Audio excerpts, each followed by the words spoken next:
Hello दोस्तों, मेरा नाम है सूरज सिंह कुशवाहा और आप देख रहे हैं टीचर टाउन। जैसा कि मैंने आपसे कहा था कि सबसे पहले मैं मैथ का स्टार्ट करने वाला हूं। तो पहला जो टॉपिक था, मैं जो कल केवीएस का एक वीडियो डाला था सिलेबस का, तो उसमें पहला जो टॉपिक था वो था नंबर सिस्टम। यहाँ पर हम सबसे पहला टॉपिक नंबर सिस्टम को डिस्कस करेंगे। यहाँ ब्रेथ कंपटीशन और एकेडमिक दोनों को हम साथ लेते हुए चलेंगे, ताकि यदि उसने एकेडमिक पूछा केवीएस में तो हम एकेडमिक भी सॉल्व कर सकें, और यदि कंपटीशन वाला ज़्यादा हाई पूछा तो वो भी अपन कर सकें।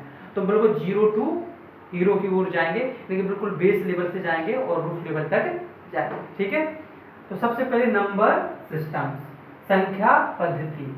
देखो पहले दोस्तों, यह दो शब्दों से मिलकर बना है, संख्या प्लस पद्धति, अर्थात संख्या और पद्धति, अर्थात यह दो शब्दों से मिलकर बना है। यदि आपको संख्या को समझना है तो सबसे पहले आपको इन तीन शब्दों को समझना पड़ेगा, या तीन ये कंसेप्ट को समझना पड़ेगा, तब आपको नंबर समझ में आएगा। ठीक है, तो सबसे पहले आपने डिजिट, जिसे अंक कहते हैं हिंदी में, नंबर जिसे हिंदी में संख्या कहते हैं, और न्यूमरल्स जिसे हम संख्यांक कहते हैं। देखो सबसे पहले डिजिट क्या होता है, what is digit, what is number, sorry अंक, व्हाट इज डिजिट या अंक क्या होते हैं। देखिए जब नंबर सिस्टम की डिस्कवरी हुई तो हम लगातार जैसे जैसे हम मानव समाज सब हुई, लगातार मैथ में हम आगे बढ़ते चले गए और नंबर सिस्टम की और बेहतरीन मैथ के जो सिस्टम्स खोजे गए। ठीक है, तो हुआ क्या कि शुरुआत ऐसे हुई कि जब हम आर्किटेक्ट थे, अर्थात हम जब जो है भोजन के लिए शिकार किया करते थे, तो हम क्या करते थे कि यदि किसी ने एक शिकार किया किसी आदि मानव ने, तो उसके बदले में वह एक पत्थर या स्टोन को रख लेता है। यदि आपने 3 किए तो आप 3 पत्थर रखेंगे, आपने 4 किए तो आप 4 रखेंगे। धीरे धीरे करके जैसे जैसे आगे प्रोग्रेस किया तो हमने क्या किया कि इनको नंबर सिस्टम में बदला और इनको एक जो है जो लिखित रूप में बदलने का प्रयास किया। अब जब एक वस्तु को, क्योंकि अब पत्थर के जैसे आप सोचिए तो 100 पत्थर लेके जाना पड़ेगा ना, थोड़ी असुविधाजनक सिस्टम था ना वो पत्थर वाला। इससे निकलने के लिए हमने क्या किया कि अब प्रतीकों का यूज किया। तो हमने यदि कोई चीज एक है तो उसके लिए ये नंबर, ये आकार, ये सिंबल लिया, ये प्रतीक लिया, 2 है तो ये प्रतीक लिया, 3 है तो ये प्रतीक लिया, 4 है तो ये प्रतीक लिया, 5 है तो ये प्रतीक लिया, 6 है तो ये प्रतीक, 7 है तो ये, 8 है तो ये, 9 है तो ये, और 0 है तो ये प्रतीक लिया। ठीक है, तो इसे हम सिंबल्स कहते हैं, प्रतीक कहते हैं, अंक। माने एक सिंगल एकल प्रतीक जो जो किसको दर्शाता है, जो अपन प्रदेश की संख्या को दर्शाने के लिए या किसी की को दर्शाने के लिए यूज करते हैं, किसी की संख्या को दर्शाने के लिए यूज करते सिंबल्स, वो क्या कहलाते हैं, अंक या डिजिट कहलाते हैं। ठीक है, अच्छा डिजिट का कोई वैल्यू नहीं होती है, जैसे मैंने बोला 4, तो 4 क्या, तो 4 कुछ नहीं, तो डिजिट केवल, यानी कि अंक की खुद में कोई वैल्यू नहीं है, खोखले हैं, यानी कि समझ में आ रही बात, केवल किसी फिगर है कि यदि कोई चीज 4 है तो आपको उसे लिखने के लिए, लिपि में लिपिबद्ध करने के लिए आपको एक ऐसा साइन है ना, ऐसा साइन मान लिया बनने, तो उसे हम 4 का डिजिट कहते हैं। ठीक है, इसकी खुद की वैल्यू नहीं होती। ठीक है, क्योंकि कोई वैल्यू 4 क्या, कुछ नहीं ना, तो वो डिजिट माने यानी कि एक खोखली वैल्यू है, सिंबल्स खोखली वैल्यू होते हैं। मानक जैसे कैसे, जैसे हमने कहा ए है तो ए के सांड को देने के लिए हमने ए के सांड को देने के लिए ए प्रतीक मान लिया कि ये है, और बी के सांड को मतलब वो देने के लिए मानक था हमने बी ये मान ली कि हम बी बोलेंगे तो इसका ये है, ये और कुछ भी मान सकते थे, लेकिन उस टाइम पे यही माना गया। समझ में आ रही बात की नहीं। तो इस प्रकार प्रतीक केवल ये प्रतिशत करते हैं, ये रिप्रेजेंट करते हैं नंबर्स को या न्यूमरल्स को। ठीक है, तो हम डिजिट कहते हैं इन्हें। ठीक है, डिजिट की कोई वैल्यू नहीं होती है। उसके अलावा नंबर्स क्या होते हैं, संख्या क्या होती है। देखो जब हमने बोला 4, क्या बोला 4 या 4 बोला, तो इसके साथ कोई हमने मूर्त या कॉन्क्रीट या मूर्त या कोई मेंटल कंसेप्ट जोड़ दिया या मेंटली कंसेप्ट जोड़ दिया, तो अब ये क्या बन गया, क्या बन गया, ये अब नंबर से संख्या बन गई। कैसे, जैसे मैंने बोला 4 मोबाइल, 4 मोबाइल्स, या मैंने बोला 5 बाइक मोटरसाइकिल, मैंने बोला 20 गेंद, तो 20 और गेंद, तो गेंद तो मस्तिष्क में आ रहा है ना, मस्तिष्क में आ रहा है ना, तो जो विचार है, जो कॉन्क्रीट विचार है उसके साथ जो जुड़ के आ रहा है, मेंटली कॉन्क्रीट जो विचार है उसके साथ जुड़ा है, उसे हम नंबर कहते हैं। इस सेंस को ही जब कहते हैं नंबर सेंस, यहीं से आप पेडोलॉजी समझोगे। ये सबसे पहले बच्चे को नेचुरल नंबर क्यों सिखाए जाते हैं, क्योंकि वो चीज हमारे आसपास वातावरण में उपलब्ध है। जैसे आपने कहा कि बेटा ये 1 है, तो आपने कहा है मम्मी, वो बोलेगा या पापा कहा 1, तो आपको देखो बेटा ये 1 है। ठीक है, आपने कहा 2, तो आप 2 वस्तु दिखा देंगे, लेकिन आपने कहा 0, तो आप 0 तो अमूर्त चीज है, तो 0 बच्चा नहीं समझ पाएगा। समझ में आ रही बात की नहीं? इसलिए पहले हम बच्चे को नंबर सेंस कराते हैं वस्तुओं के सहारे से, वस्तुओं की सहायता से। ये देखो बेटा, ये 2 पेन, ये 4 पेन, ये 6 पेन, तो जो इसे कहते हैं नंबर सेंस। क्या कहते हैं? Number sense. इसलिए पहले हम कभी भी सिखाएं तो जीरो नहीं सिखाएं, पहले 1 से लेकर 9 तक सिखाएं, फिर जीरो का कंसेप्ट सिखाएं। ठीक है क्या नहीं? बल्कि जीरो का 9 के बाद भी हम नंबर ही सिखाना चाहिए, उसके बाद जीरो का कंसेप्ट सिखाना चाहिए। ठीक है? तो यहाँ पैडागोजी भी छिपी हुई है कि क्यों हम पहले मूर्त चीजें नेचुरल नंबर को पढ़ाते हैं, क्योंकि नेचुरल नंबर को हम बच्चों को कॉन्क्रीट रूप में रिप्रेजेंट करा सकते हैं। जैसे आपने कहा बेटा जी 9 है, ये 9 है, तो 9 चीजें, तो 9 क्या होगी, तो आप उसको 9 वस्तु दिखा सकते हो। लेकिन आपने कहा बेटा 0 चीजें, तो आपने कहा 0 माने कुछ नहीं, तो वो कहेगा कुछ नहीं, मतलब आपको देखो कुछ नहीं ना, वो कहेगा क्या कुछ नहीं, मतलब ये है तो हाँ, माने आप कुल मिला के बाद जीरो को आप कभी भी रिप्रेजेंट नहीं करवा सकते हो। ये बात समझ में आ रही है? क्योंकि वो अमूर्त कंसेप्ट है, इसलिए पहले 1 का दिया जाता है, मतलब पहले 1 सिखाया जाता है, 2 3 4 5 9 तक जाते हैं, फिर आगे फिर 0 सिखाते हैं, फिर आगे की काउंटिंग हम सिखाते हैं। तो सबसे पहले वस्तुओं की मदद से हम बच्चों में जो नंबर सेंस किसका ज्ञान कराते हैं, अंक का नहीं, ना न्यूमरल्स, किसका, नंबर का ज्ञान कराते हैं, संख्या का ज्ञान कराते हैं, नंबर सेंस का ज्ञान कराते हैं। ठीक है? दूसरा न्यूमरल्स। देखो इन्हें कोई ग्रुप में जब भी आया, जैसे मान के चलो मैंने लिख दिया ये ग्रुप में आया, जैसे चाहे नंबर हो चाहे डिजिट हो चाहे नंबर, जैसे मैंने लिख दिया 8 7 4, तो इसको क्या बोलेंगे, 8 7 4 नहीं बोले, इसको बोलेंगे 874। तो जो आपने ग्रुप में बोला ना, जो प्रतिक्रिया 874, इसे हम कहते हैं न्यूमरल्स, इसे कहते हैं संख्यांक। जब ग्रुप में बोलते हैं किसी चीज को तो उसे हम कहते हैं संख्यांक। जैसे मैंने बोला 8, तो 8 भी संख्या है, क्योंकि 8 चीजें ग्रुप में होंगी ना, 8 चीजें होंगी कोई ना कोई, तो उन्हें हम न्यूमरल्स कहते हैं। क्लियर है बात समझ में कि नहीं? इसका मैं एक उदाहरण दे रहा हूं तो आपको समझ में आ जाएगा। ठीक है? तो ये आपको तीनों चीजों को समझना है, इसको बहुत अच्छे समझना है कि क्या है क्या नहीं है। सीधी बात है, डिजिट है, डिजिट सिंबल्स है, नंबर को दर्शाने के लिए एकल प्रतीक लिया अपन ने।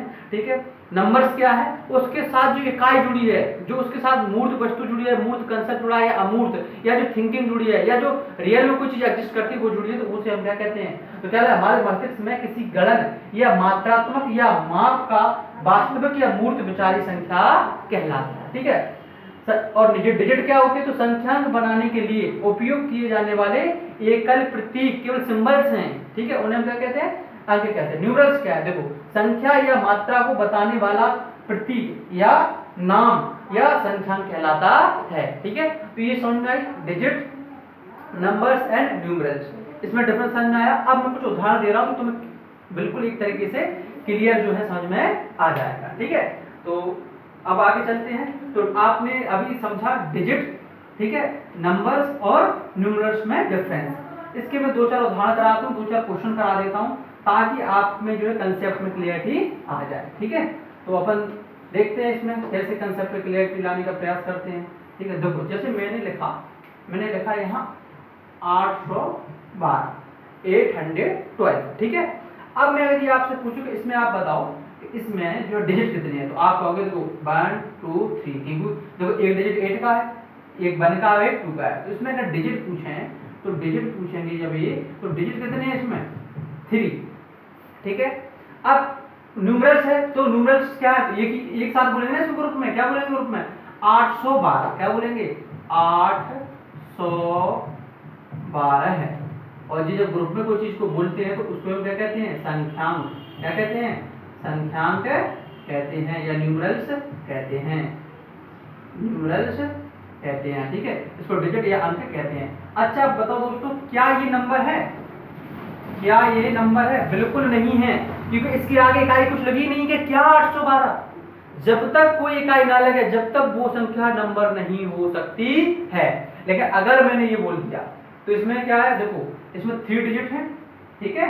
कितने 3 डिजिट है, एक संख्यांक है, इसको एक ही में तो बोलेंगे ना, एक यूनिट के रूप में 812, तो जो है एक संख्यांक है। ठीक है? लेकिन इसमें क्या नहीं है, संख्या नहीं है, नंबर्स नहीं है। क्यों नहीं है? क्योंकि इसके साथ कोई भी इकाई नहीं जुड़ी, कोई मूर्त विचार नहीं जुड़ा है, कोई मूर्त विचार नहीं जुड़ा, इसलिए क्या नहीं है, संख्या नहीं है। न्यूमरल्स है एक, 812 बोलेंगे ग्रुप में, और 3 डिजिट है। ठीक है? एक उदाहरण और देता हूं मैं आपको। ठीक है? जैसे मैंने बोला 540। ठीक है? 540 मैंने लिख दिया यहाँ पे बॉल। क्या लिख दिया, बॉल। देखो इसमें यूनिट लग गई ना, मूर्त बचा रहा है तो 540 बॉल। तो बॉल आपके मन में आई होगी ना बॉल, यहाँ बॉल की बात कर रहा है, ठीक है। तो क्या है इसमें 540 बॉल। तो 540 बॉल का अर्थ क्या है कि एक नंबर है, ये क्या है, एक नंबर है और 3 डिजिट है, तो हम नंबर है, नंबर से, ठीक है, एक नंबर से, नंबर है, एक नंबर है, ठीक है, न्यूमरल है, एक न्यूमरल है, ठीक है, न्यूमरल भी है, और जो है क्या है इसमें, और 3 डिजिट है, 3 डिजिट है, 3 डिजिट है, ठीक है। तो अपन इसको लिख सकते हैं हिंदी में, ये संख्या है, ठीक है, क्या है, संख्या है, ये संख्यांक है, ठीक है, संख्यांक, और 3 डिजिट माने अंक है, ठीक है, 3 अंक है। क्या आप इस बात को समझ पाए हो क्लियर? आप समझ पाए हो कि नहीं क्लियर? ठीक है।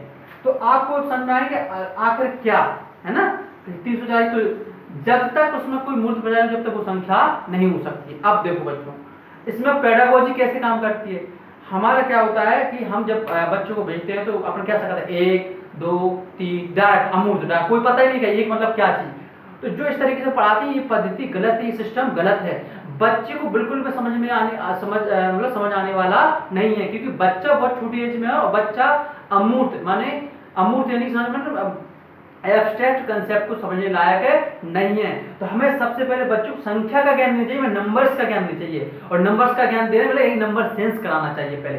तो हम जो भी नंबर पढ़ाएं उसको वस्तु से जुड़कर पढ़ाएं। और हम कैसे पढ़े सब लोग अपनी ट्रेडिशनल स्कूलों में, 1 2 रट लिया, मतलब उसको गाना से याद है, उसे पहले नंबर याद है, डिजिट याद है, लेकिन उसका मतलब पता नहीं हो, बाद में जाके नंबर सेंस कराते हैं। तो जब हम उल्टा पढ़ाते हैं, बहुत बड़े बड़े कॉलेज है, ग्वालियर में बहुत बड़े बड़े कॉलेज हैं, यहाँ पे भी मैंने देखा है बहुत बड़े बड़े इंग्लिश मीडियम ICSE बोर्ड, यहाँ पे क्या करते हैं वो लोग कि जैसे पढ़े वो ट्रेडिशनली 1 2 3 गाना सा सॉन्ग सा याद करा रहे हैं, उन्हें पता ही नहीं कि पेडागोजी क्या कहती है।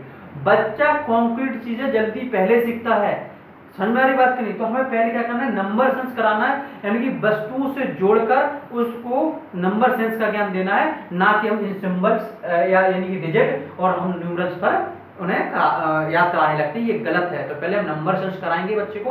ये देखो बेटा, ये 1 पेन है, ये 2 पेन है, और ये है 3 पेन है, और 4 पेन है, ये 5 पेन कहते, 6 पेन कहते। फिर उसको लेके जाएंगे हम उस पे न्यूमरल्स पे, जो 2 को कैसे लिखेंगे, 3 को कैसे लिखेंगे, डिजिट और न्यूमरल्स पर लेकर जाते हैं, ठीक है। साथ साथ में आपको समझ में आ गई पेडागोजी, ठीक है, कि पेडागोजी कहीं चलती है। जब तक आपको बेसिक चीज समझ में नहीं आएगी ना, जब तक आप ये ध्यान रख लेना कि आपको पेडागोजी भी मैथ की समझ में आने वाली नहीं है।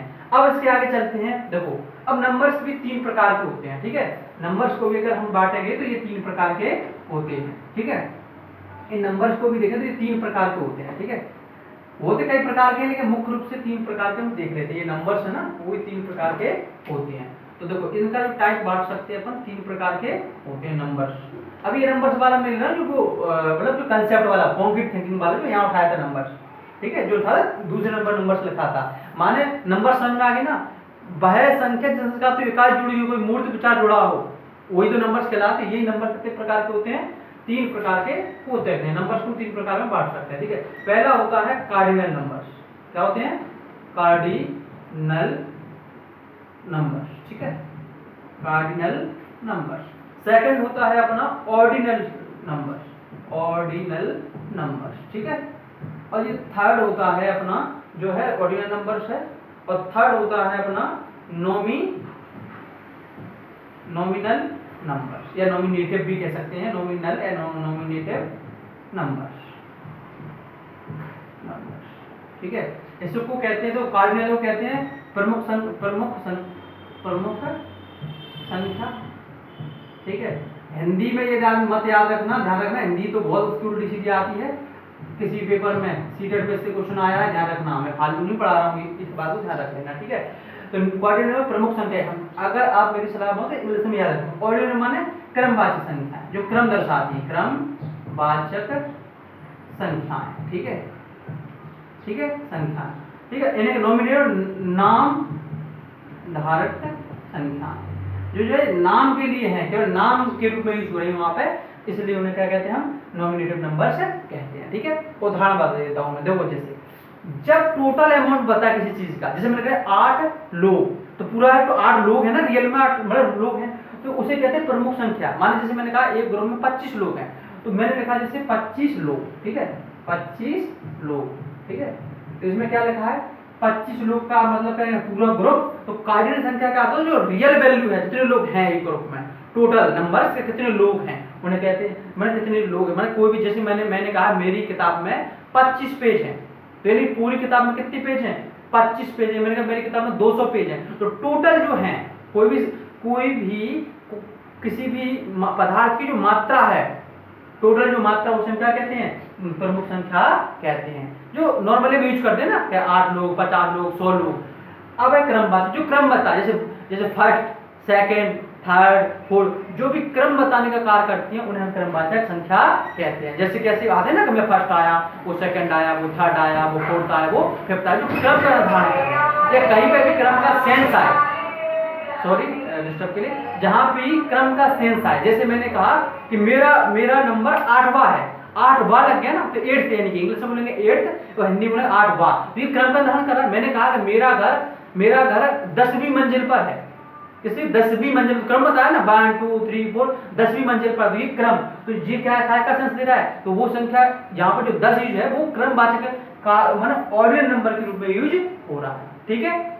उसके अलावा बात करें नॉमिनेटिव नंबर, नाम मात्र के लिए, किसके लिए, केवल नाम के मतलब नाम के रूप में वहां पे यूज हो रहा है। कैसे, जैसे मान के जो धोनी है, धोनी की जर्सी का नंबर कितना है, 7, कितना है, 7। तो कई बार क्या होता है 7 कोई ना तो नाम है ना उसका क्रम है, क्या ऐसा नहीं है कि धोनी 7वां प्लेयर था टीम में, नहीं ऐसा नहीं, वो जर्सी आसान कर दी जाती है ऐसे बिल्कुल जो है रैंडमली, ठीक है क्या नहीं, और फिर उस नंबर का यूज एक तरीके से उसकी पहचान के रूप में कर लेते हैं, ठीक है, एकदम पहचान के 7 नंबर यानी कि धोनी, समझ में बात की नहीं। जैसे अलग सचिन तेंदुलकर के साथ 17 थी, तो ऐसे सचिन तेंदुलकर आते तो 17 माने सचिन तेंदुलकर।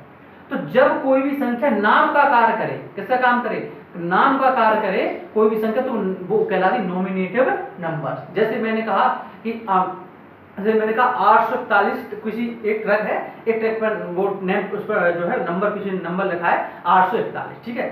अब वो 841 ना तो जो क्रम का क्रम हुआ, सीधी सी बात है कि 841 कोई क्रम के 841 बार ये नहीं, ठीक है, और ना ही 841 वो जो हुआ 841 बार ट्रक, समझ बात की नहीं। वो क्या है, 841 को रैंडमली वो एक नंबर दे दिया गया है और वो उसके लिए नाम का कार्य कर रहा है, उसकी पहचान का कार्य कर रहा है। जब देखो इसका कंसेप्ट होता है, जब वो पहचान का कार्य करे, किसका कार्य करे, पहचान का कार्य करे। जैसे मैंने 5 स्टार होटल, 5 स्टार होटल बोला, ठीक है, तो 5 स्टार होटल क्या था, 5 स्टार होटल, देखो 5 यहाँ ना तो कोई, देखो वहां पर उसके पास 5 स्टार हैं कि कोई 5 स्टार है उसके पास, समझ में, ऐसा भी नहीं है, ठीक है, और ना ही वहां पे 5 स्टार का मतलब क्रम है कि 5वें क्रम का, ठीक है, या 5 स्टार एक समझ लो एक नाम के रूप में यूज हो रहा है कि जी होटल 5 स्टार है, इनकी बहुत अच्छी फैसिलिटी है, तो यहाँ ना 5 स्टार मतलब क्या है, अच्छे होटल, अच्छी वेल मतलब वेल जो है अच्छी जो सेवाएं देते हैं, जो अच्छी सर्विसेज देते हैं, उन्हें 5 स्टार होटल कह देते हैं और उनकी क्रम दे देते हैं उन्हें, नहीं है। तो इसमें अपन समझ आए जो क्रमवाचक और नॉमिनेटिव का अंतर।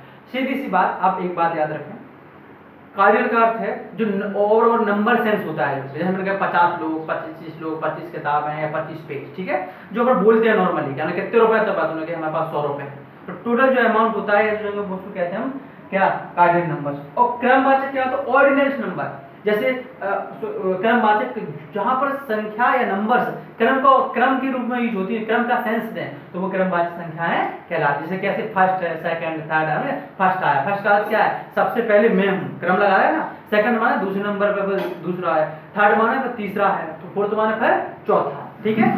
और नॉमिनेटिव मतलब जब नंबर नाम के रूप में यूज हो, किसके रूप में, नाम के रूप में यूज होने लगे कि एक नंबर के ही नाम से कहते हैं कि जैसे मान के चलो 786, तो एक धर्म को ही नाम दे दिया 786, ठीक है, 786 इस्लाम को प्रदर्शित करता है, तो इस 786 कोई उनका ना तो देखो वो क्रम दिखा रहा है कि 786वां धर्म है इस्लाम, ऐसा नहीं है, ठीक है, और ना ही वो 786 लोग धर्म के 786 लोग या 786 धर्म है उसके अंदर इस्लाम के, ये भी नहीं, 786 अच्छा नंबर माना उन्होंने और उस नंबर को उन्होंने अपने धर्म के सिंबल के रूप में, नाम के रूप में, एक के रूप में यूज किया, तो उसे हम क्या कहते हैं, नॉमिनेटिव या नाम आधारित संख्याएं कहते हैं। एनी डाउट, ठीक है। तो ये सारी चीजें हुई नंबर पद्धति और नंबर। अब देखो जब अपन नंबर समझ गए, यानी कि प्रकार समझ गए, अब समझिए सिस्टम्स क्या होते हैं। अब ये नंबर्स कितने प्रकार के होते हैं और किस प्रकार से एक दूसरे जुड़े हुए हैं, इसे ही कहते हैं हम नंबर सिस्टम्स। क्या कहते हैं, सिस्टम। इन नंबरों का अलग अलग नंबर एक प्रकार के, और भी अलग अलग अलग प्रकार के नंबर्स हैं, इन नंबरों का आपस में क्या संबंध है और ये किस प्रकार से एक दूसरे रिलेटेड हैं, इसके अध्ययन को ही, इसके सिस्टम को ही क्या कहते हैं, परिणामी पद्धति कहते हैं। क्योंकि लॉजिकल रीजनिंग यानी साइंटिफिक तरीके जुड़े हुए हैं, समझ में आ रही बात की नहीं, इसे हम क्या कहते हैं, सिस्टम कहते हैं। इसे कहते हैं नंबर सिस्टम। अब यहाँ पर मैं पहले ओवरव्यू दे रहा हूँ कि अब नंबर सिस्टम्स, कितने नंबर सिस्टम्स हैं विश्व में। देखो तो विश्व में बहुत सारे नंबर सिस्टम्स हैं, अपन कौन सा नंबर सिस्टम यूज करते हैं और कितने नंबर सिस्टम है जो हमको सीखने पड़ेंगे, जो एग्जाम पॉइंट ऑफ व्यू से इंपॉर्टेंट हो, चाहे वो एसएससी हो, चाहे एमपी प्लस हो, और चाहे वो कोई भी टीचर एग्जाम हो। तो मैं सबसे पहले नंबर सिस्टम्स के नाम लिख रहा हूँ कि कितने नंबर सिस्टम्स हैं जो हमारे विश्व में सामान्यतः प्रचलित हैं या पहले रहे हैं। ठीक है, जैसे क्वेश्चन भी पूछा गया है। अब देखो दोस्तों, यहाँ से एक क्वेश्चन आया था सीटेट में, जो ऑनलाइन पेपर हुआ था ना, उन्होंने कहा था कि ऐसे ट्रैक का संबंधित क्वेश्चन था कि 786 जो है 786 नंबर का ट्रैक है, मतलब इतने नंबर की बस को ओवरटेक, ऐसा कुछ क्वेश्चन है। तो वहां पर वो आंसर उसका नॉमिनेटिव नाम आधारित संख्या आंसर आएगा, क्योंकि वो 786 ना तो क्रम बता रहा है 786वां ट्रैक है, और ना ही वो जब तक 786 ट्रैक में से जी 700, तो ना क्रम बता रहा है और ना ही वो क्या एक ग्रुप बता रहा है कि इतने लोग हैं, तो वो नॉमिनेटिव आंसर है उसका। जब हम प्रैक्टिस करेंगे सीटेट की तब तो यहाँ से क्वेश्चन आया है। ठीक है, कि नॉमिनेटिव संख्याएं क्या होती हैं, और इन तीनों कंसेप्ट से ये क्वेश्चन आ चुका सीटेट में। ठीक है, और ये कंसेप्ट कहाँ से पढ़ा रहा हूँ मैं, तो ये सारे आईसीएससी बोर्ड से पढ़ा रहा हूँ। आईसीएससी बोर्ड में इस तीनों ही संख्याओं का जिक्र किया गया है। ठीक है, तो आपको बहुत नई चीजें मिलने वाली हैं। देखो दोस्तों आगे, ठीक है, देखते हैं आगे, थोड़ा एक सेकंड रुकना। तो अब आगे चलते हैं अपन, जो है कार्टेशियन हो गए। अब हम पढ़ते हैं यहाँ से नंबर सिस्टम्स, कितने टाइप के नंबर सिस्टम्स हैं। तो सबसे पहले मेरे दोस्तों नंबर सिस्टम्स की बात करेंगे अपन, तो पहले है डेसिमल सिस्टम। पहला लिख रहा हूं मैं डेसिमल सिस्टम। डेसिमल, इसको ही कहते हैं हम इंडियन नंबर सिस्टम, या इसको ही कहते हैं हम हिंदू अरेबिक। क्या कहते हैं इसको, Hindu Arabic number system. Number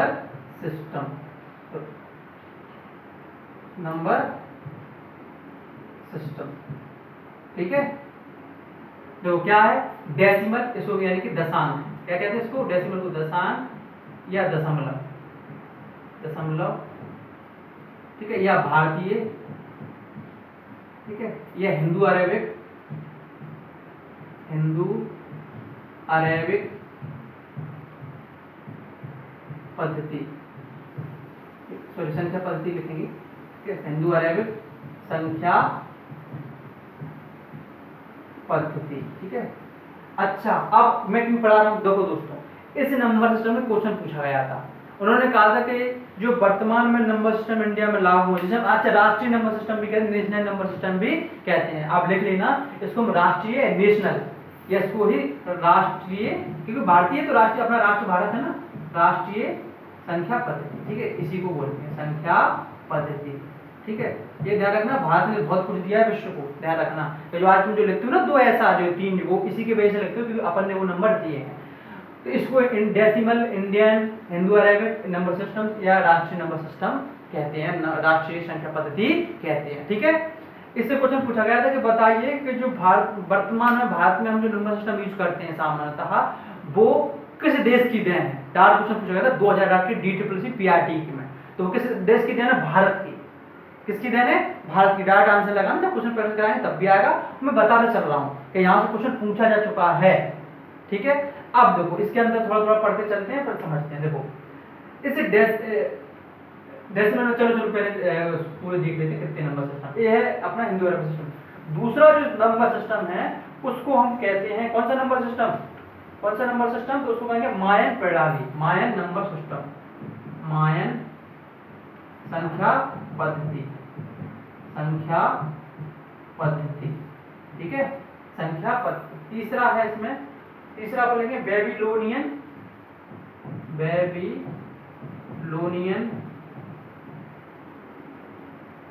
संख्या पद्धति। ठीक है, ठीक है।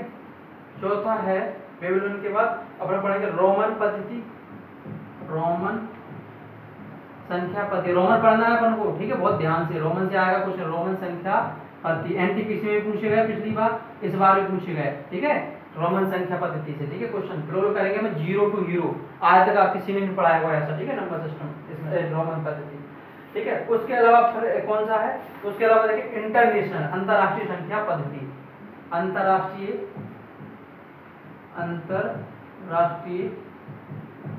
अंतरराष्ट्रीय संख्या पद्धति, ठीक है, संख्या पद्धति। और पांचवा छठवा जो पढ़ेंगे वो पढ़ेंगे हम बायोनोमियल, इसको क्या कहते हैं, द्विआधारीय, जो कंप्यूटर में यूज होती है ना, द्विआधारीय संख्या पद्धति। अब ऐसे तो जैसे और भी लेंगे तो जो है ऑक्टेट है, बहुत सारी संख्या पद्धति, लेकिन इन 6 जो नंबर सिस्टम है इन पे हम बिल्कुल गहराई से काम करेंगे, और जो है आपके इसके साथ ही जो एनसीईआरटी की बुक्स है ना वो अपने आप कवर हो जाएंगे। आप देखोगे ना जब आप पढ़ोगे दशांश, दशमलव संख्या पद्धति, हिंदू अरबी संख्या पद्धति, तो ये जब आप पूरा डिटेल में पढ़ चुके होगे तो आपको महसूस होगा कि ये तो बहुत सरल है और ये तो बहुत मतलब मैथियल तरीके से काम कर रहा है यहाँ पर। तो हम पहले पढ़ते हैं अपनी प्यारे भारत की जो देन है, जो आज सारा विश्व यूज कर रहा है, ये भारत का सारे विश्व के लिए एक जो है उपकार है। ये आप क्या करना है, स्क्रीनशॉट ले लो और इनको लिख लेना। अच्छा, जो लोग सीरियस लोग हैं ना, ये शॉर्ट नोट बनाते चलें। इसके अलावा मैं इसकी जो है पीडीएफ अभी नहीं हो पाएगा ये काम, लेकिन 10-15 दिन या 1 महीने के अंदर अंदर इसकी पीडीएफ बिल्कुल विद बहुत सुंदर नोट्स बनवा के आपको स्कैनर से स्कैन करवा के पीडीएफ लिंक उपलब्ध करा दी जाएगी, वो ठीक है। उसके देख लेंगे क्या कॉन्सिक्वेंसेस हैं उसके अलावा, ठीक है। तो पहली संख्या पद्धति पढ़ते अपन भारतीय संख्या पद्धति, दशमलव संख्या पद्धति या डेसिमल नंबर सिस्टम्स, या हिंदू और संख्या पद्धति या राष्ट्रीय संख्या पद्धति। सबसे पहले दोस्तों इसको पढ़ना है, तो इसमें डिटेल में हम देखते हैं कि हिंदू अरेबिक पद्धति या जो हम आज वर्तमान में यूज करते हैं, इसे दशमलव पद्धति क्यों कहते हैं, इसे दशमलव पद्धति क्यों कहते हैं, दशमलव पद्धति या दशांश पद्धति क्यों कहते हैं। देखो दोस्तों, इसमें इसलिए कहते हैं क्योंकि कितने अंक है इसमें कितने अंक हैं, कितने डिजिट हैं इसमें 10, इसलिए इसको दशमलव या दशांश पद्धति कहते हैं। अंक कितने हैं 10, कौन कौन से हैं, तो देखो 1 2 3 4 5 6 7 8 और 9 और बाद में फिर 0। देखो इन्हें 10, इस दशांश पद्धति बड़ी खूबसूरत माने व्यवस्था है कि इसमें इन 10 अंकों के आधार पर आप कितनी भी बड़ी संख्या लिख सकते हो, इसलिए इसको सारे विश्व ने अपनाया है, ठीक है। तो ये ध्यान रखना। तो 1 2 3 4 5 ये 10 अंक है, इसलिए इसको क्या कहते हैं, दशांश पद्धति या दशमलव पद्धति कहते हैं। चूंकि भारत की देन है इसलिए भारतीय पद्धति कहते हैं। हिंदू अरब क्यों कहते हैं, क्योंकि जो अरब आए थे तो अरब के लोगों ने इसको आगे पहुंचाया, अरब के लोग यहाँ से लेके गए ज्ञान उसको आगे पहुंचा, तो दोनों को थोड़ा बहुत योगदान इनका भी है। तो हिंदू अरब पद्धति भी कहते हैं कई लोग इसको, ठीक है, अरब के लोग कहते हैं, क्योंकि वो लोग यहाँ से ज्ञान लेके गए, उन्होंने बाहर स्प्रेड किया इस नॉलेज को, तो क्या है वो अपना भी थोड़ा लेते हैं। राष्ट्रीय पद्धति कहते हैं क्योंकि ये हमारे भारत की पद्धति है, ठीक है कि नहीं। यही क्वेश्चन पूछा है डीडी प्रश्न में, बताइए कि जो वर्तमान में हम संख्या पद्धति यूज करते हैं वो हिंदू अरब पद्धति या दशमलव पद्धति यूज करते हैं, वो किस देश की देन है, तो भारत की देन है, ठीक है। उसके अलावा अब समझाइए नाम उसको क्यों दिया गया है, तो ध्यान रखना हिंदू अरब पद्धति या दशांश पद्धति या राष्ट्रीय पद्धति में कितने अंक हैं, 10 अंक हैं, ठीक है। उसके अलावा हम चलेंगे, अब इन अंकों को बांटा गया है। देखो दोस्तों 1 से लेकर 9 तक को कहते हैं सार्थक अंक, सिग्निफिकेंट नंबर। क्या कहते हैं, सिग्निफिकेंट नंबर्स, ठीक है, इसको कहते हैं सार्थक अंक, ठीक है। और इस 0 को कहते हैं अपन क्या, इस 0 को कहते हैं असार्थक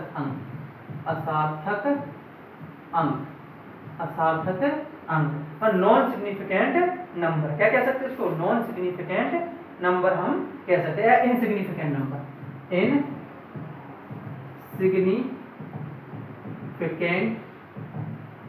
नंबर्स, ठीक है, नंबर्स, ठीक है। अब दोस्तों इसे सार्थक इसे असार्थक क्यों कहते हैं, मैं पहले ही बता चुका हूं।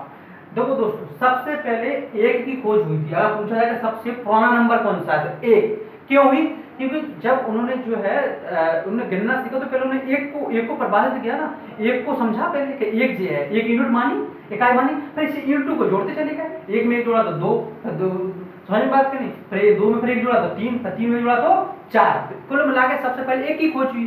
अच्छा, चूंकि उन्हें कोई संख्याएं गिननी थी मूर्त वाली, तो सबसे पहले एक की खोज की उन्होंने, इसलिए सबसे पहले नेचुरल नंबर्स की खोज हुई थी। अगर पूछा जाए तो सबसे पहले नेचुरल नंबर्स आए थे, और इसी प्रकार से कक्षा 9 की किताब देखो एनसीईआरटी की, तो उन्हें इसी प्रकार से समझाया है कि नेचुरल नंबर के बाद वो जोड़ते चले जाते हैं, तो अलग अलग उन्हें नाम देते जाएंगे नंबरों के ग्रुप को। तो इन्हें इसलिए कहते हैं क्योंकि हम इन्हें दर्शा सकते हैं। कैसे? जैसे किसी बच्चे ने पूछा ये क्या होता है, तो आप एक कोई चीज बना दोगे, एक मतलब एक है जी पेन, और किसी ने कहा दो मतलब दो, तीन मतलब तीन लेके आ जाएंगे। यानी कि हम इनको मूल रूप से दर्शा सकते हैं, इसलिए सार्थक है, इनका अर्थ है, इनको बच्चे को समझा सकते हैं, लेकिन जीरो का कोई अर्थ नहीं है। जैसे आपके बच्चे, मान के चलो आपका कोई बच्चा है, वो या आपका कोई भी छोटा भाई बहन है, बहुत छोटा, वो कहे जीरो क्या होता है अंकल जी, जीरो क्या होता है पापा या मम्मी, तो आपको बेटा जीरो माने कुछ नहीं, तो वो कहता मतलब, तो आपको जैसे जीरो माने कुछ नहीं, है तो है कुछ नहीं मतलब, तो आप उसको दर्शा, क्योंकि वो एक एब्स्ट्रैक्ट कंसेप्ट है, इसलिए इसको असार्थक अंक कहा गया है।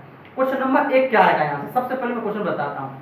पहला क्वेश्चन आएगा कि बता हिंदू अवयव पद्धति या भारतीय संख्या पद्धति या दशमलव पद्धति या दशांक पद्धति या राष्ट्रीय पद्धति में कितने अंक है? टोटल 10 अंक है। ठीक है, अच्छा सार्थ अंकों की कितनी संख्या? तो 9, 1 से लेकर 9 तक के अंकों को सार्थ अंक कहते हैं, और असार्थ अंक कितना?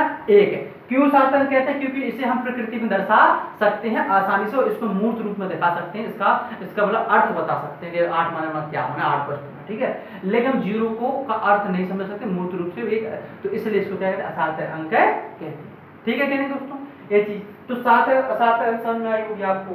अब हम चलते हैं, और सबसे पहले एक को ही निर्धारित किया गया, तभी तो चला कि बने ये कैसे, एक में एक जोड़ा तो 2 बना, और 2 में फिर एक जोड़ा तो 3 बना। इसी प्रकार से लगातार हम जोड़ते चले गए तो हमको संख्याएं प्राप्त होती जाती है। मूल जो बेसिक यूनिट तो एक ही है। तो अगर कोई सबसे पुराना नंबर तो 1, सबसे पहले किस नंबर की खोजी तो 1 की, समझ में आ रही बात की नहीं? सबसे पहले किस वर्ग के नंबरों की खोजी तो नेचुरल नंबर से नहीं, अभी आगे बढ़े तो नेचुरल नंबर तो है, क्योंकि नेचुरल क्यों बोलते हैं इनको? नेचुरल इसलिए बोलते हैं क्योंकि जिन्हें प्रकृति में प्रदर्शित कर सकते हैं, इसलिए प्राकृतिक संख्याएं कहते हैं।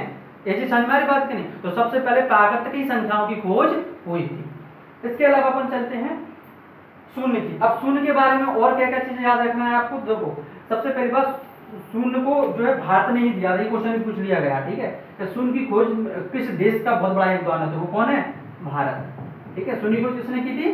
भारत ने की थी, ध्यान रखना। ठीक है, अब पढ़ते हैं हम दार्शनिक संख्या पद्धति किस प्रकार से कार्य करती है। ठीक है, तो अब इसी को आगे बढ़ाते हैं कि अब इसमें जो मतलब किसी संख्या किस पढ़ेंगे, कैसे लिखेंगे, कैसे, क्योंकि आप अंक से समझ गए, डिजिट समझ में आ गए, अब संख्या कैसे पढ़ेंगे और संख्या कैसे लिखेंगे इस पद्धति के आधार पर। ठीक है, तो चलते हैं। ठीक है, जैसे देखो सबसे पहला इसका जो नियम होता है ना, पहला नियम होता है, जैसे कोई भी संख्या आप लिखोगे, इस वजह से मान के चलो मैं ये संख्या लिखता हूँ 4 8 4 3 3 4 7 9 0 7। ठीक है, अब इस संख्या को मुझे पढ़ना है। ठीक है, पढ़ना है तो अपन क्या करते हैं? इकाई दाई चक्रा, ये गलत है। ठीक है, ये क्या है? गलत है। हमें मूल कंसेप्ट समझना है कि दार्शनिक संख्या पद्धति कहती क्या है। इसका सबसे पहला नियम ये कहती है कि यहाँ से बाएं ओर से 3 डिजिट के बाद, 3 अंक के बाद आप एक कॉमा लगाएं। ठीक है, शेष के बाद 2 कॉमा, शेष के बाद जितने भी अंक आएंगे आगे 2 के बाद कॉमा लगाते चले जाए। तो देखो 2 अंक के बाद लगा दिया, 2 अंक के बाद लगा दिया, 2 अंक के बाद लगा दिया। ठीक है, अब आपको पता होगा पहला कॉमा दर्शाता है किसको? किसको दर्शाता है? 1000 को। ठीक है, कितने को दर्शा रहा हूं? 1000 को। ठीक है कि नहीं? और दूसरा दर्शाता है, अब देखो उसमें आपको 1000 और 10,000 नहीं पढ़ना, पूर्ण 1000 है वो तो। ठीक है कि नहीं? वो बताएंगे जब लिखेंगे। और दूसरा कॉमा दर्शाता है, दूसरी कॉमा के आगे जो संख्या लिखी थी, जैसे ये क्या है? 1000, ये क्या है? 47,000 है। समझे बात कि नहीं? और दूसरा कॉमा किसको दर्शाता है? लाख को। तीसरा कॉमा, अब जैसे जो अपन नंबर सिस्टम होता है ना, इकाई दहाई सैकड़ा, तो यहाँ तक 3 हो गए। 1000 को पूरा 1000 बोलेंगे, लाख 10 लाख, सॉरी 10 लाख, लाख करोड़ अरब, ठीक है, खरब। समझ में बात की? इस प्रकार से तो अगले 2 अंक लगा तो 1000, लाख, ठीक है, करोड़, ठीक है, क्या है? करोड़, अरब, ठीक है, अगले 2 अंक हो गए तो अरब, खरब क्या आएंगे? खरब, है, नील, पदम, सन। तो पहले 3 अंक के बाद कॉमा, तो पहला कॉमा 1000 को, दूसरा कॉमा लाख को, तीसरा कॉमा करोड़ को, चौथा कॉमा अरब को, पांचवा कॉमा खरब को, और छठवां कॉमा नील को, ठीक है, फिर पदम को, और फिर पदम को, और जो आगे जो होगा वो संख्या को दर्शाता है। तो आप कैसे लिख सकते हैं? देखो इसको हम ऐसे समझ सकते हैं, आपको याद ही होगा कि क्या मैं कहना चाह रहा हूँ। ठीक है, जैसे मान के चलो मैं यहाँ ये दर्शा रहा हूँ कि सीधी सी बात है, आपने संख्या पद्धति पढ़ी होगी, इकाई दहाई जैसे दर्शाती है ना, तो उसको हम समझा देता हूँ मैं क्या कहना चाह रहा हूँ। ठीक है, तो जैसे पहला कॉमा क्या दर्शाएगा, पहले एक कॉमा होगा तो वो दर्शाएगा 1000 को। ठीक है, 1000 को, उसके आगे होंगे 1000, 2 कॉमा लाख को। ठीक है, 3 कॉमा करोड़ को, एच को करोड़ को, 4 कॉमा जो चौथा कॉमा वो क्या दर्शाएगा, अरब को। ठीक है, और 5 जो कॉमा होंगे, एक काम करता हूँ मैं, आप ऐसे 5 संख्या बनाते लेना। ठीक है, 5वां जो कॉमा होगा वो किसको दर्शाएगा, खरब को। ठीक है, और जो छठवां कॉमा होगा वो किसको दर्शाएगा, अरब खरब, अरब खरब नील को, किसको, नील को। और जो 7वां जो कॉमा होगा ना, 7वां जो कॉमा होगा वो होगा पदम, किसको दर्शाएगा, पदम को। और 8वां जो कॉमा होगा वो दर्शाएगा शंख को, किसको दर्शाएगा, शंख को दर्शाएगा। ठीक है, अब इस छोटे से नियम के आधार पर, इस छोटे से नियम के आधार पर मैं आपको हिंदू अरेबिक संख्याओं को पढ़ना सिखा देता हूँ। ठीक है, जैसे कोई भी संख्या ले लो। ठीक है, जैसे आपने बहुत बड़ी संख्या ली 7 8 3 4 3 3 8 0 7 8 7 4 3 2 8 5, इतनी बड़ी संख्या है। ठीक है, 4 ऑप्शन मिलेंगे, आपको तेजी में करना है। तो कॉम्पिटिशन मतलब क्या होता है, आप जो सामान्यतः लोग कर पाते हैं उनसे तेजी हो जाओ। ये वैसे भी कर लेगा ढाई से, लेकिन उसको कितना टाइम लगेगा, ढाई से आप यहाँ तक पहुंचेगा तो भूल ही जाएगा मैं कहाँ से कहाँ तक। तो आपको वो नहीं, सबसे पहले पहला नियम क्या है कि 3 के बाद पहला कॉमा लगना है, 3 के बाद पहला कॉमा लगना है, उसके अलावा सब दो कर। देखो 1 कॉमा, तो आप बोलोगे क्या हो गया जी, 1000, जे लाख, जे करोड़, जे अरब, जे खरब। ठीक है, जे नील, तो नील तो 78 नील, 43 खरब, 38 अरब, 7 करोड़ 87 लाख 43,250। मैंने एक ही बार में पढ़ दिया, केवल मुझे ये पता है, केवल समझ में आ रही बात की नहीं आ रही, तो आपको लिखना है तब भी बहुत जल्दी लिख जाएगा। समझ पा रहे बात की नहीं, जैसे मैंने पिछली संख्या की पढ़ के बताओ। ठीक है, क्या करो, जल्दी जल्दी पढ़ के बताओ आप। ठीक है, पढ़ के बताओ। तो देखो आप क्या करोगे, पहला लगा लिया, तो देखो 1000 लाख ये करोड़, आप बोलो 83 करोड़ 40 लाख 8,368। अच्छा ध्यान रखना, कोमा के इसकी संख्या को पे 1000 आता है, यहाँ 1000 आएगा, यानी क्या आएगा 1000, ये दर्शाएगा लगभग। कोमा की उस साइड की संख्या 1000 नहीं, इस साइड की संख्या को। ठीक है, ये तो इकाई दहाई सैकड़ा तक है, इकाई दहाई सैकड़ा तक है। ठीक है, 368 बोल सकते हैं, 78 बोल सकते हैं, ये लाख को दर्शाता है। ठीक है, मैं लिख के बता दूं, समझ में आएगा आपको। और ये क्या है, करोड़ को दर्शाता है। तो तीसरे कोमा की चालीस संख्या वो करोड़ को, चौथा जो दूसरा है वो लाख, और पहला है वो 1000 को दर्शाता है। ठीक है, समझ में आ रही बात की दोस्तों। जैसे एक और आपको करवा देते, 3 4 8 0 0। ठीक है, 0 8 4 3 0। अब ऐसी संख्या पढ़ोगे ना तो आपको दिक्कत होगी, नॉर्मली देखो तो इसमें नहीं होगी। देखो एक बार समझने का प्रयास करना, देखो ये 1000, ये लाख, और ये क्या हो गया आपका, तो देखो ये क्या 1000, ये जो है क्या है 1000, हाँ लिख रहा हूँ केवल शॉर्ट फॉर्म। ठीक है, ये क्या दर्शा है, लाख। ठीक है, एक आगे दर्शा रहा है करोड़। ठीक है, एक आगे दर्शा रहा है, करोड़ के बाद क्या था, अरब, तो दर्शा रहा है अरब को। तो 1000 लाख करोड़ और अरब, तो क्या लिखा, 3 अरब 48 करोड़। ठीक है, और 3 अरब 48 करोड़, और जो है 8,430। क्या लिखो 8,400, तो कुछ नहीं, तो हम लाख को बोलेंगे नहीं, तो क्या कहेंगे 3,48 करोड़ और 8,430। कितना है, 8,430। समझ में आ रही बात करनी, ये चीज समझ में आ रही बात करनी। तो 0 0 हो जाना, जैसे कोई भी नहीं है तो हम कुछ पढ़ना नहीं है, तो लाख नहीं बोलेंगे वहां पे, तो लाख में है ही नहीं है कोई भी क्वांटिटी, तो क्या टोड़े में है पूरा यहाँ पे। समझ में आ रही बात करनी, तो आप पढ़ो, क्या पढ़ो उसको, 3 अरब 48 करोड़ 8,430। पढ़ दी कि नहीं पढ़ दी, ये चीज समझ में आ रही बात की नहीं है, ये चीज समझ में आई कि नहीं आई। देखो अब उल्टा भी हो सकता है, क्या हो सकता है, उल्टा भी हो सकता है। जैसे अभी इसको लिख लेते हैं अपन। ठीक है, क्या लिख लेते हैं, इसको है 3 करोड़ 48 लाख, क्या है 3 करोड़ 48 लाख 8,000, 3 करोड़ 48 लाख 8,430। जिसमें इसको लिख लेता हूँ हिंदी में, इसमें लिख लेता हूँ। उल्टा भी तो पूछते हैं ना वे, क्या आपको हिंदी में दे देंगे तो आप क्या करो, उसको क्वांटिटी में बनाओ। तो वो क्या लिखेगा आपको, जो लिखेगा 3 करोड़। ठीक है, आता है ये, बच्चों को भी सिखाना पड़ेगा आपको। 3 करोड़ 48,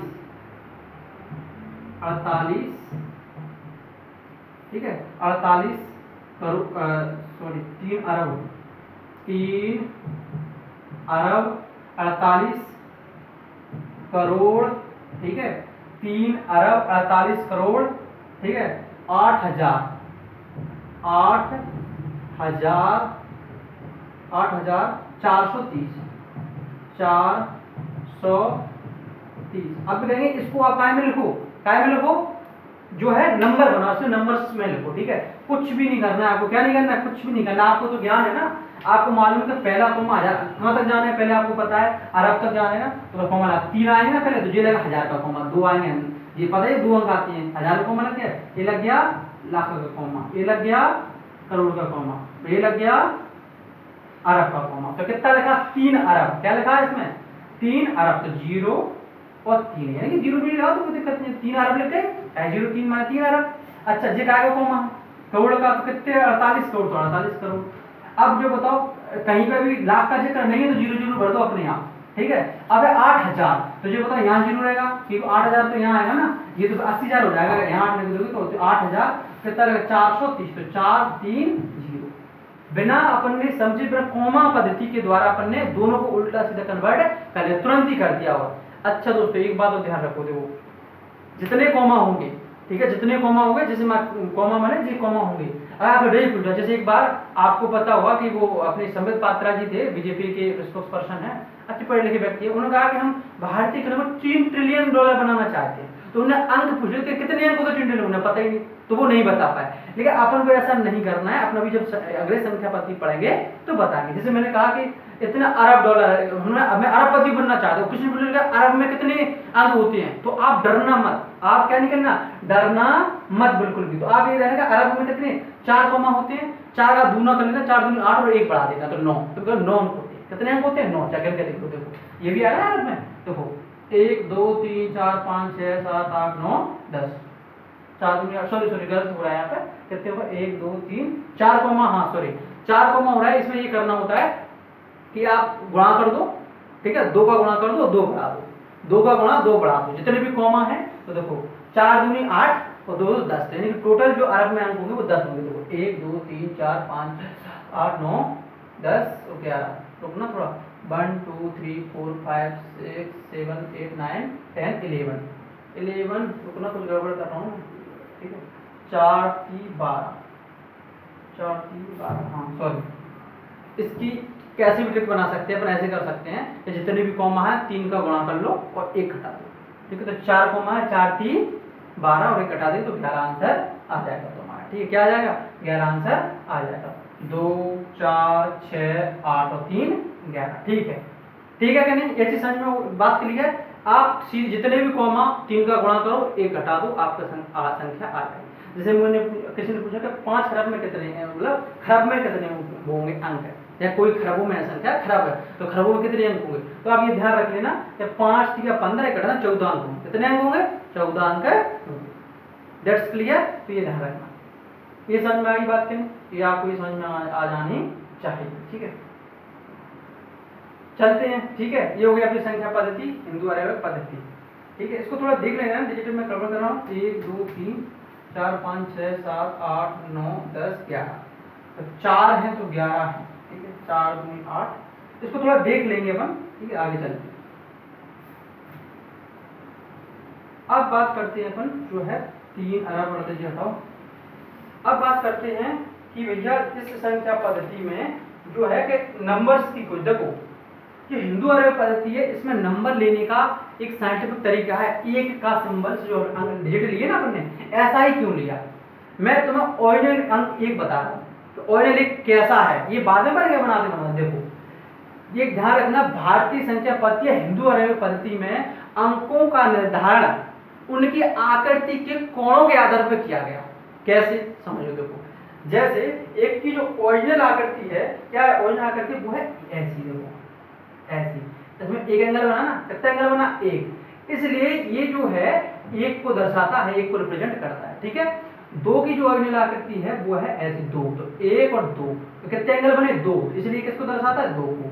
3 की ओरिजिनल आकृति है ये, ध्यान रखना ये ऐसी ओरिजिनल आकृति नहीं है, ये ओरिजिनल आकृति है, तो इसमें 3 एंगल बने 1 2 3 3, ठीक है। अब 4 ऐसा क्यों लिया गया है, तो देखो 4 में 4 एंगल बने, कितने बने 4 एंगल बने, देखो 1 2 3 और 1 4, इसलिए 4 की आकृति इस प्रकार की ली गई। ये बनाते बनाते अपने ऐसे आ गया, कोई ऐसे बना, लेकिन रियल आकृति ये है, ये मानक स्टैंडर्ड आकृति है, ठीक है, मैथ में हिंदू अरब पद्धति में। 5 क्यों लिया गया क्योंकि इसमें कितने एंगल होंगे 5, तो 5 कैसे बनाएंगे अपन, तो 5 बनाने वाले हैं अपन इस प्रकार से है, ठीक है, डिजिटल रूप में बनाएंगे।